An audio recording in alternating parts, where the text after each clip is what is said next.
5. bob. Ular ko'lning u qetidagi girasolixlar turadigan yerga bordi. Hazrati Ayso kemidan tushishi bilanla jin chaplashgan bir odam go'r qilingan o'nkirlarning biridan chiqib, uning oldiga yugurdi. U odam o'nkirlarni makon tutgan bo'lib, hech kim uni hatto zanjir bilan mu bog'lab qo'ya olmadi. Bir necha qitim qo'llari zanjirlanib, puturg'i kishanlar selgan bo'lsa-mu, zanjirlarni uzib, kishanlarni cheqivatgan edi. Hech kim uni bo'ysundira olmagan edi. Kech-kunduz mozorliq va dalolarda vaqrab-jaqrab yuratdi. O'z-o'zini tosh bilan urib, yorlantiradi. U Hazrati Aysoni yiroqdan ko'rib, yugurgan peti uning oldiga berib, yerga bosh qo'ydi va qattiq vaqirab: "Ulug' Xudoning o'g'li Ayso, ishimga aralashma. Xudo oldida sendan o'tib so'raymanki, meni qiynama", dedi. Sababi Hazrati Ayso: "Hey jin, bu odamning tenidan chiq", deb buyurgan edi. Ondan Hazrati Ayso bu odamdan: "Isming nima?" deb so'radi. "Ismim Ming'ilg'on, chunki sonimiz ko'p", deb javob berdi. Bu odamni so'zlayotgan jin. Va Hazrati Aysodan o'zlarini u zamindan chiqarmaslikni talab qilib, ko'p o'tinib yolvurdi. Shu atrofdagi tog' bog'irda cho'ng bir to'p to'ng'iz podisi o'zlanib yuratdi. Jinlar Hazrati Aysoga: "Bizni mushu to'ng'iz podisiga haydavatgin. Ularni ichiga kirib ketishga ijozat bergin", deb yolvurishdi. Hazrati Aysoning ijozati bilan jinlar chiqib, to'ng'izlarning teniga kirib ketdi. 2000 ga yaqin to'ng'iz patparoq bo'lib, yugurgan peti tikyodan tushib, ko'lga g'arq bo'ldi. To'ng'iz boquvchilar u yerdan qochib, shahar yezlarda bu xabarni taqatdi. Xaloyiqmi ahvolni ko'rgili chiqishdi. Ular Hazrati Aysoning yeniga kelganda, ilgari ming'ilg'on jinlarga asir bo'lgan yelqi odamning kiyimlarini kiyib, as-hoshi joyida holda o'tirg'unni ko'rib, qo'rqib ketishdi. Bu mo'jizani ko'rganlar jin chaplashgan odamning qutqizganligi va to'ng'izlarning oqibatini xaloyiqqa so'zlab berdi. Buning bilan xalq Hazrati Aysoning o'zining zamindan chiqib ketishini talab qildi. Hazrati Ayso kemiga chiqayotganda, ilgari jin chaplashgan yelqi odam uningga: "Menmi siz bilan birga ketay", deb yolvurdi. Lekin Hazrati Ayso uningga ruxsat qilmay, urug' tuqqanlaringning yeniga berib, ularga Rabbingning sana ne kadar cho'ng ishlarni qilib berganligini va qanchalik mehr shafqat ko'rsatganligini yetkizgin, dedi. U odam qaytib berib, Hazrati Aysoning o'zi qilib bergan cho'ng ishlarni 10 shahar rayonida taqitishga boshladi.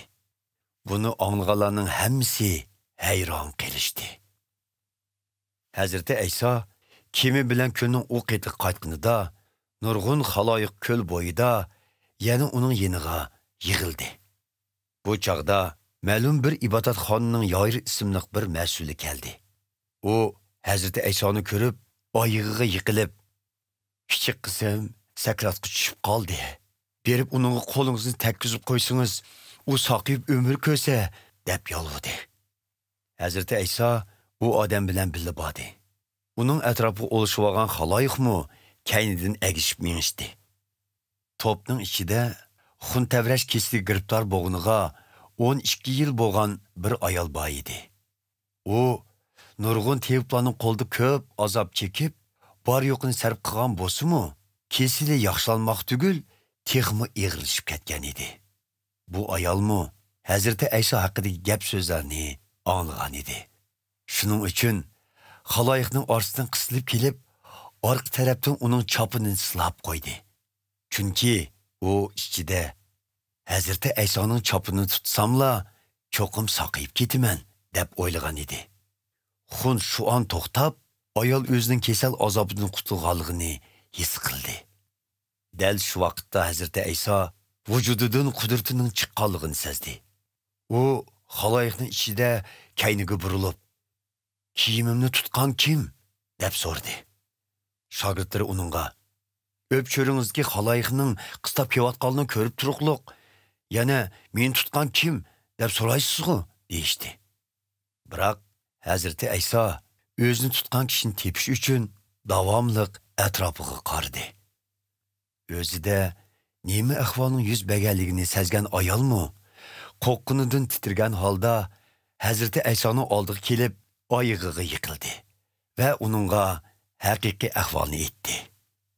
Hazreti Ayso uningga: "Qizim, ishonching seni saqaytdi. Tinch aman qayt. Davomliq salomat bo'l", dedi.